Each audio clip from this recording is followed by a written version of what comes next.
It is so great to be here, and we're going to be talking about an absolutely essential topic today, cybersecurity and resilience. The actual title of, our talk, I interviewed John Chambers, who used to be the CEO of Cisco, and he had a famous saying. He said, there are only two kinds of companies, those that have been hacked and those that don't know they've been hacked. And I think that holds true for the environment we see ourselves in. These AI tools are the most powerful tools in human history, and they are being used for bad actors, or by bad actors, to improve their efficiency of phishing and malware.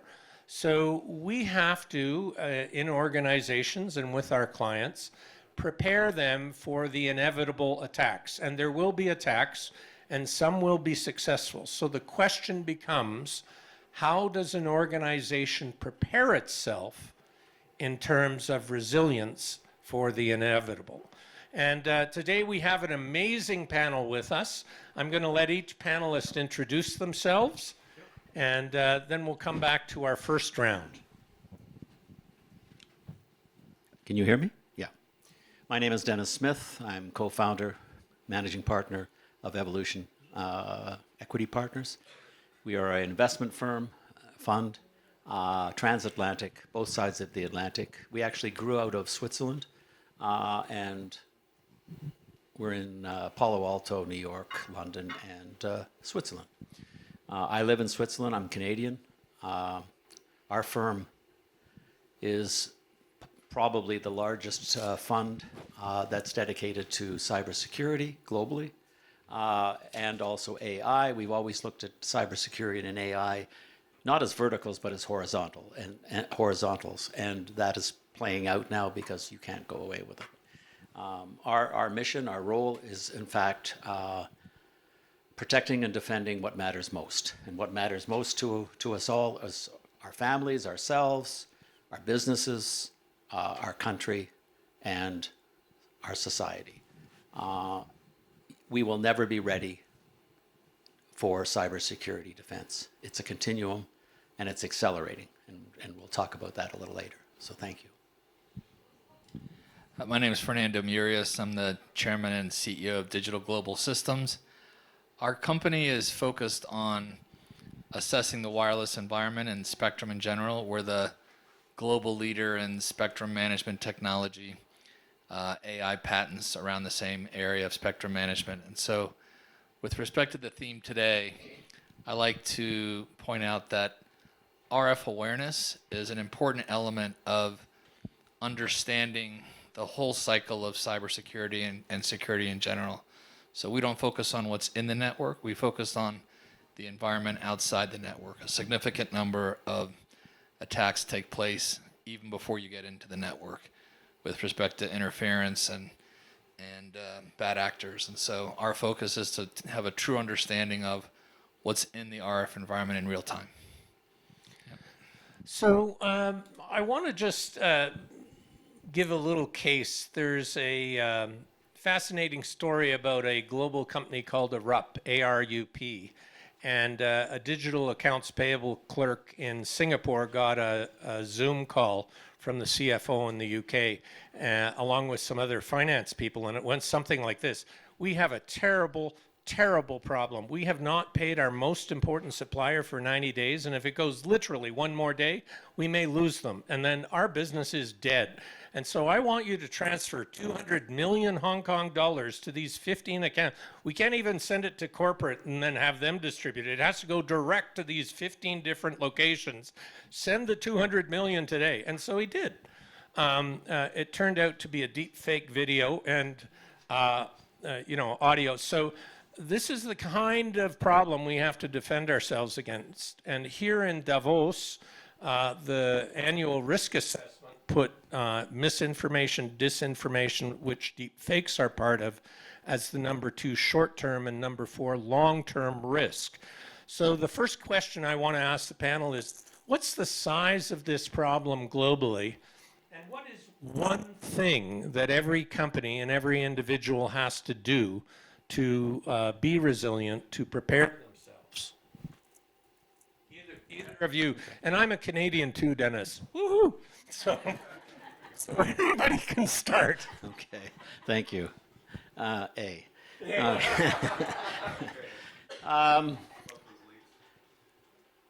My view, our view, is that in fact there has to be a total mindset change towards cybersecurity and risk. Many years ago, the risk person in an organization was put in a broom closet, and they were the no-sayers. Now cyber risk and compliance rule many organizations. If you're in the finance industry, you know that very, very well. You have a CEO who's run by the risk and compliance people, effectively. But coming back to it, there has to be a change, and it has to start with the citizens. There are governments in Europe, and again, I've lived in Europe for 20 years. There are governments in Europe who are taking very seriously educating their population in cyber and risk. How do you do that?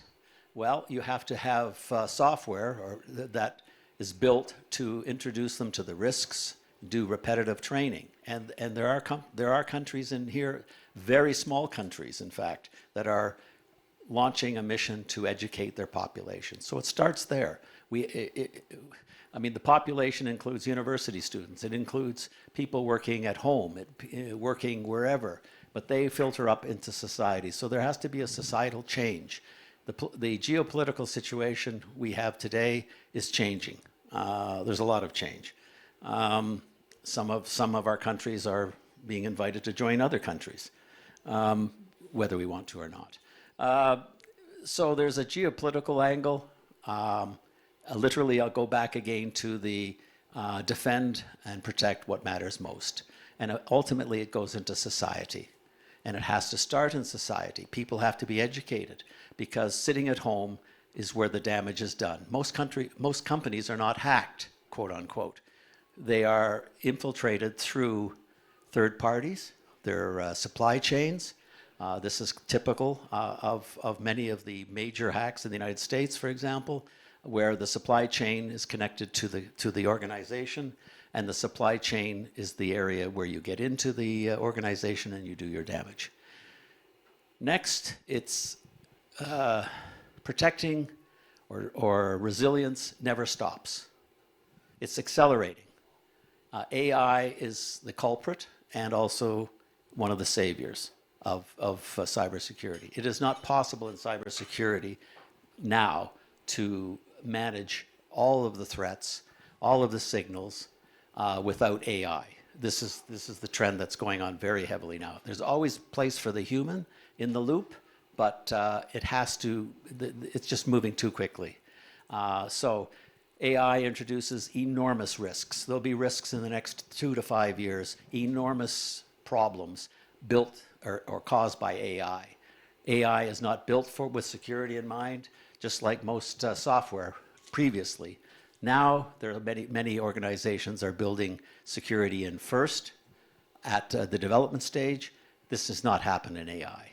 AI is full of data that its provenance is not known. The risks are not known from the data that's being introduced. It is not balanced. It's not ethically sourced. It's scraped from the internet. And the problem, again, with agentic AI is that it's running wild and finding holes that it doesn't even know about or you don't know about. So the whole security game is changing very rapidly, and it's accelerating with AI because AI is unsafe at this point in the way it's developed. So there. Perfect, Dennis. Fernando. So not specific to your use case that you just mentioned, but the gap between reliance on wireless systems and the understanding of what's happening in the wireless environment, that gap is growing wider and wider from a security perspective, and that's a real global problem. So the more reliant we become on wireless infrastructure, whether it's for public safety, for commercial, for government sovereignty, the fact that there's very little investment in understanding the wireless environment and what's happening in real time is, I think, a huge security risk globally. There's no way to distinguish between interference, jammers, infrastructure that's not coordinated properly if you don't understand what's happening in the environment. And the systems that are now relying on wireless communications are growing, and those are systems that can't afford to be down for a day, 2 days, 2 weeks. So from a security perspective, the lack of RF awareness, radio frequency awareness, the signals that are in the environment, I think is a huge problem. So both your comments have triggered a couple things for me. I was on an AI TV show with a host who was very public. There was a lot of video on the TV station website and YouTube about her, and somebody had trained an AI on her voice, and her family got a phone call that went something like, I'm okay, but I rolled the SUV and it burned, and I'm in the hospital. My wallet was in the car. I don't have bad burns. That's the good news. But I am starving, and this hospital food is terrible. So will you please send $200 to nursebetty@gmail.com. And her family has a safe word. I'm going to make it up, jalapeno peppers. So if she doesn't say jalapeno peppers in the conversation, even though the voice sounds like her, with like 11 labs you can perfectly mimic your voice, they know it's not her. So to the point of all this, has your family all been trained in cyber awareness and given a safe word?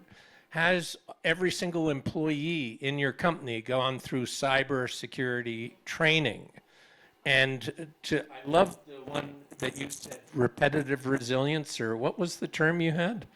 Like you have to keep. It never stops. It never stops. Repetitive training. We have to, there are always new employees, people forget. So what are a couple other things?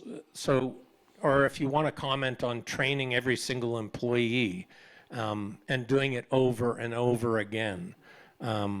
Comments on this or other insights in how to defend and be more resilient in this environment?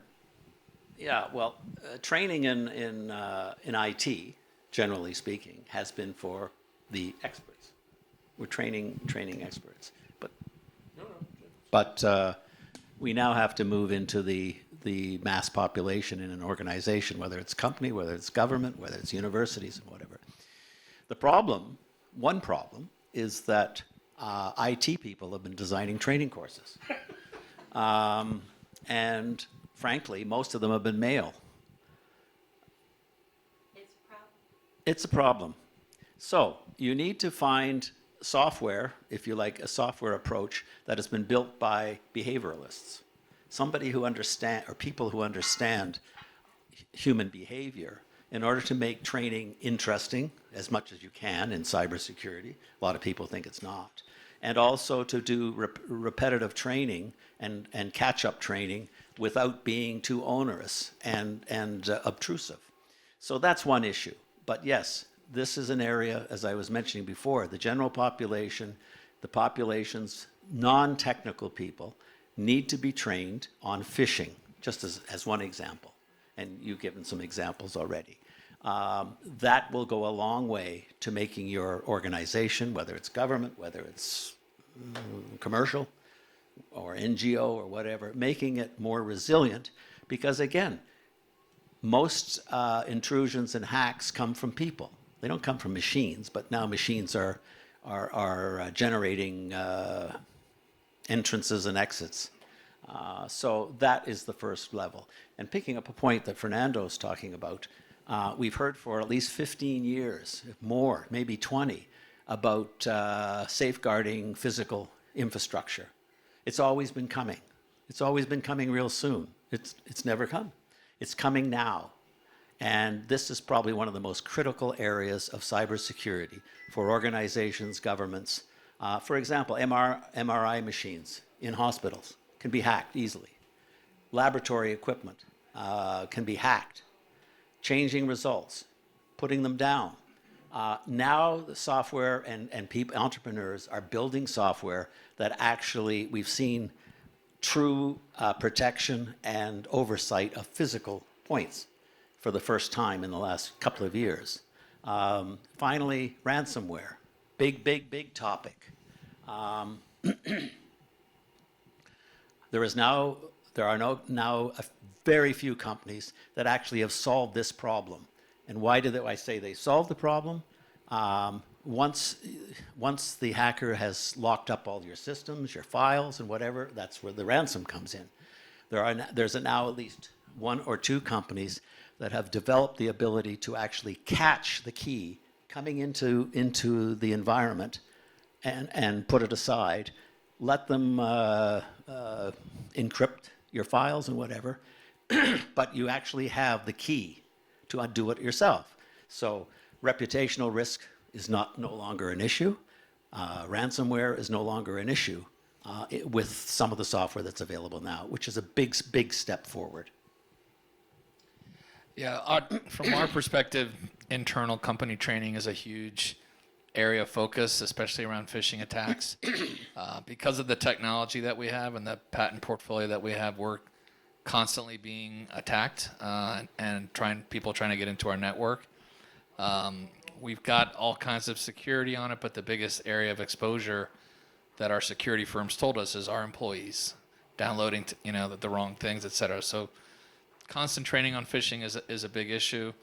Moving into physical security is something we've just started to really focus on as well, right? So having a redundant system for me in case there's ransomware. So my computer is backed up on a weekly basis to a dummy computer that's in a separate location. If something happens to my computer, I've got everything locked up in a redundant system. And so we don't do that for everybody, just key leadership in the company, but really starting to think outside the box because they're getting more and more creative on how to disrupt the organization. And ransomware and phishing attacks are really the two large areas of focus for our firm right now. Yeah.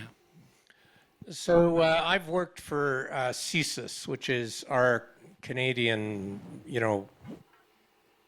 what would it be the equivalent of the CIA or something like that? Anyways, they wouldn't let me bring my laptop in. They wouldn't let me bring my cell phone into the building. They wouldn't let me bring any USB in. So people don't understand if somebody gives you a USB. Here's 20 free songs, and you plug it into your laptop. That's the vector of infection. Similarly, people don't understand. Oh, there's free Wi-Fi here in some not here at the Polish Hub, but some other place, and you log on to that, and it's. So, do you want to, Fernando, talk about what are the dangers around Wi-Fi and radio signals for a point of infection to people, so that people become aware of this? Yeah, not my area of expertise, but clearly any radio frequency can invade a system. And so downloading external files, logging into an external Wi-Fi can be very risky. And so whether it's a text through your phone, whether it's a system that you download at an airport or a conference like this, have to be very wary of that. We don't focus on that as a company from a security perspective, but we're well aware of the risk and try to educate our employees as much as we can on that. Yeah. Any comments, Ted? Well, I just totally agree. The issue, one of the means for we're talking about resilience and recovery and whatever, is probably an area that we see is moving someone with a great deal of security experience onto the board. So you have immediate access, whether it's an NGO, a government, a commercial organization, where actually at board level you're able to hear ideas and interpret it from a security point of view is becoming very, very important. There are organizations that are doing this. We feel that it's quite important. It could be the CISO, for example, that is invited to come as an observer or whatever, but gain that expertise at that level, because eventually it's the board that is responsible for a security issue, and the reputational damage that can happen rests with the board. We'll come to your question next. We'll just open it up after this round. I was interviewing the head of the RCMP who's responsible in Canada, that's a police force around cyber. And he was telling me that about only 10% of hacks are actually reported. Companies don't want the reputational risk, the damage, so they'll report when they have to meet laws, but it's the tip of the iceberg. And so the real damage globally is in the trillions of dollars. I love this notion of we should have somebody with cyber intelligence on the board, informing the board. So we've got a couple strategies on the board, training every single person, continually training. What else would you suggest that companies do to be? Oh, and I love the total off-site, non-connected laptop backup. What else should companies and people be doing? I'm thinking too. Yeah. Well, they should be aware look, cybersecurity has changed immensely in the last 5 years. Warfare is totally different than it was 5 years ago. We see that in the Ukraine. Drones, connectivity to drones, very important. Very soon, it will be mandatory to have resilient communications against quantum computing.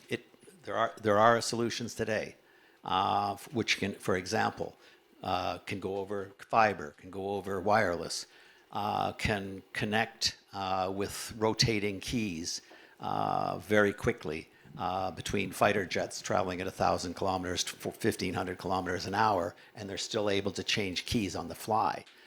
So it's changing. Ukraine has taught us many things, but the role of cybersecurity, the first attacks are always cybersecurity now, even before it starts and during. And the warfare that's going on at the cyber level in the Ukraine and with the invader is immense. There are many companies in the rest of the world that are providing help to the Ukraine in defending, and also there are offensive people, of course. So it's changing. That's the key. And communications is key to the whole thing, and protecting communications and links are probably one of the most critical areas today. Yeah, on the theme of what's coming and what's changing, I think quantum is going to be a huge impact. Every security protocol that you have today is going to change because quantum can immediately, hack the number of combinations that are required to have that security protocol be efficient. So quantum is going to change the entire security protocols within the next year. I think that something that is more practical on a day-to-day basis that people need to be cognizant of. We all take our computers with us when we travel. I'm sure you all brought them with you on this trip. I'm sure they're either with you or in your hotel room. If they're in your hotel room, that's a risk, right? If they're in your hotel room, we were always told from a security consulting standpoint, never leave your computer unattended when you travel. People can hack your computer, can download your hard drive instantly if you leave it in a hotel room. We don't allow people to travel with their computers when they go to the Far East. Period. Not allowed to take your computer. So being cognizant of a risk that leaving your computer unattended, even at a conference like this, is something you just have to create awareness of because of how vulnerable they are, and you don't even know that your hard drive's downloaded. So I fear very badly my computer is in my room. Don't tell anyone. But maybe I should hide it between my mattress and the spring set. That's what I'm going to do tonight. We're going to, one of our audience has a question. I'll bring you a microphone so everyone can hear. Thanks very much for this panel. My name is Peter Bischnitz. I'm based here in Switzerland, working for a consult company. And we are dealing also with cybersecurity. But mention one point, and because you always say it's a human being, who is trapped in that.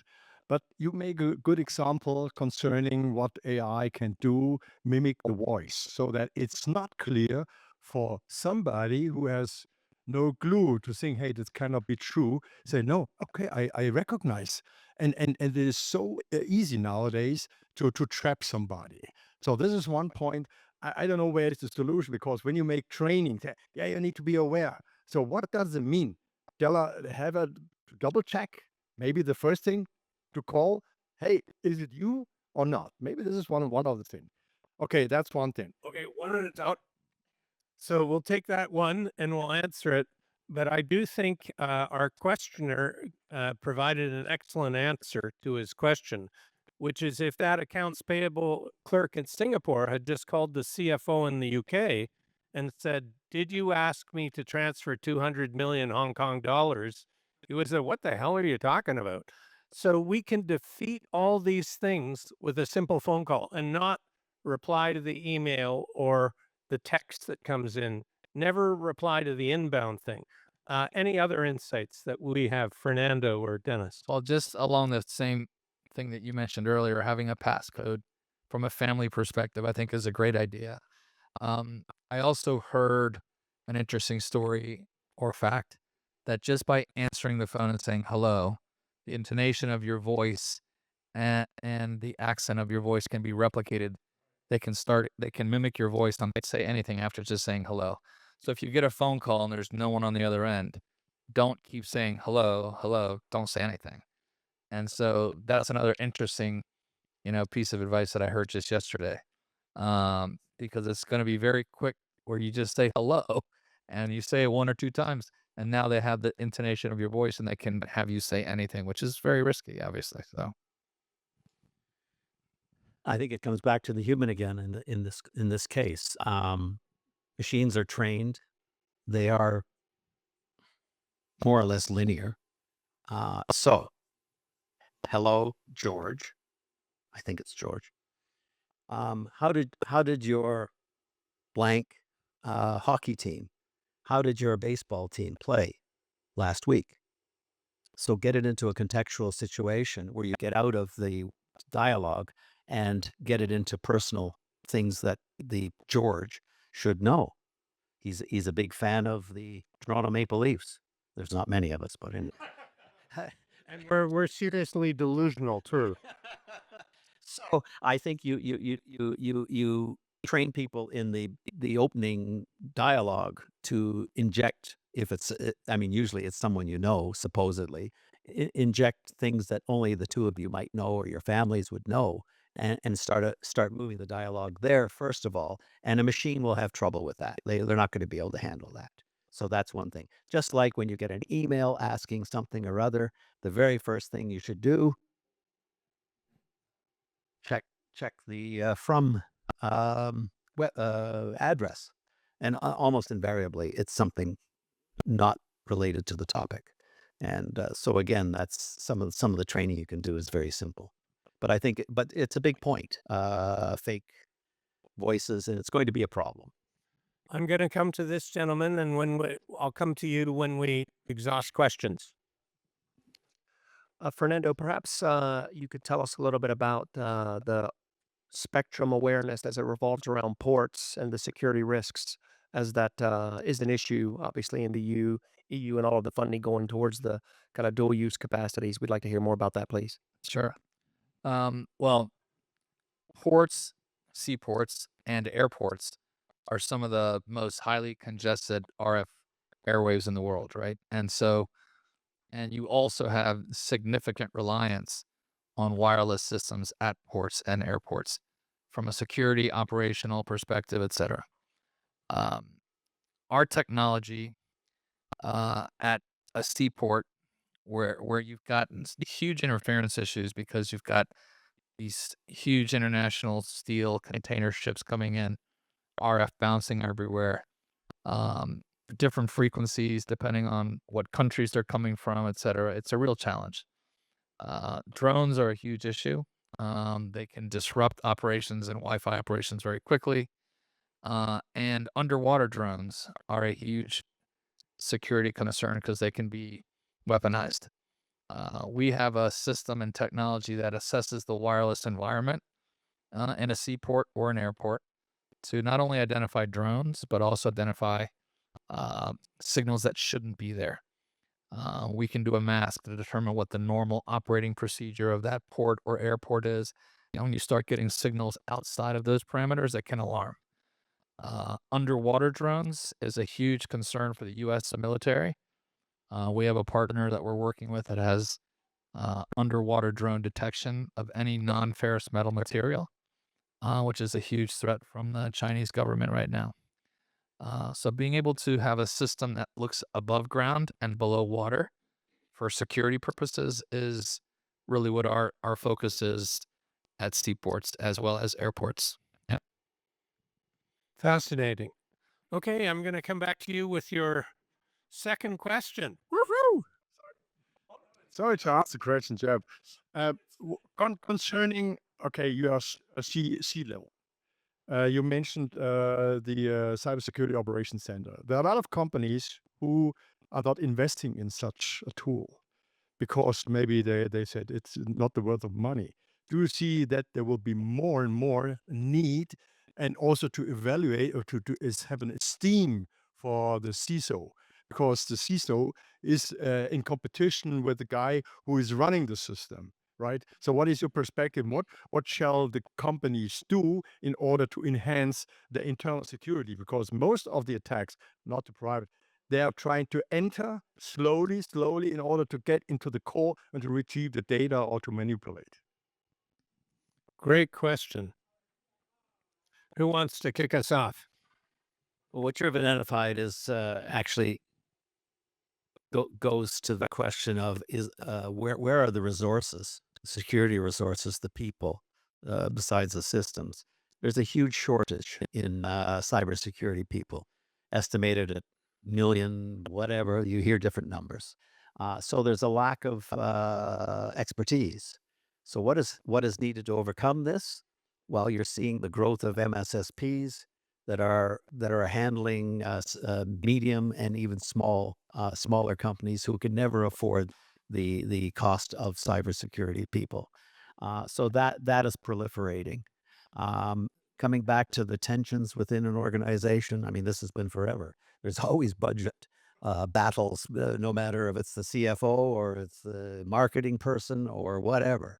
But to your point, I think it's incumbent upon a board to instill within that company and ensure that there's cross department, not conflict or budget fights. It's cooperation because it spans the entire organization.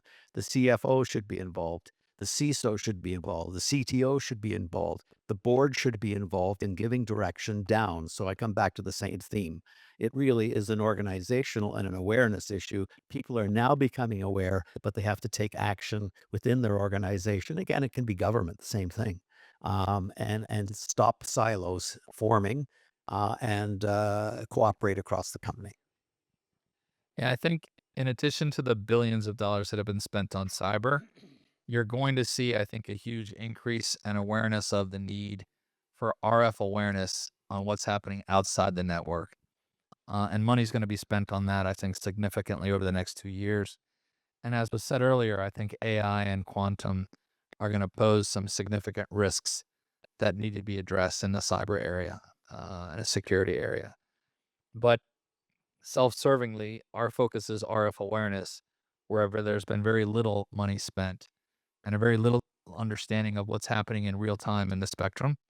And because the spectrum is so congested and because it's continuing to become more crowded and because wireless systems are being relied on even more heavily, I think you're going to see a higher level of investment into RF awareness on what's happening in the spectrum in real time from a security perspective. We only have 3 minutes left, so I'm just going to pick up on a theme, which is preventative.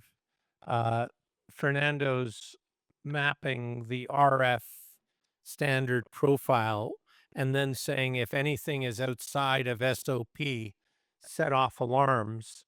How do we have that kind of preventative focus within organizations? The best way to not be hacked is to catch it early, I guess, is one of the themes. But we're in our last 3 minutes. Would you each like to have a 1 minute summary of what are the key takeaways you'd really like to stress for our esteemed audience here today? Dennis or Fernando, either of you can start. Um, we need to be forward looking rather than backward looking. We need to be understanding where our threats are. You may need to engage consultants, for example, who are specialized in this field. But the entire infrastructure needs to be protected. Our people need to be protected. Our way of life needs to be protected. There are a lot of very, very bad people and nation state actors out there who are probing us every minute and looking and preparing for even more drastic action, let's put it that way. So it's education, it's awareness, and it's proactiveness. Many of the large platforms, like I'll mention Palo Alto, for example, is a good example of a platform. They have holes in their platform.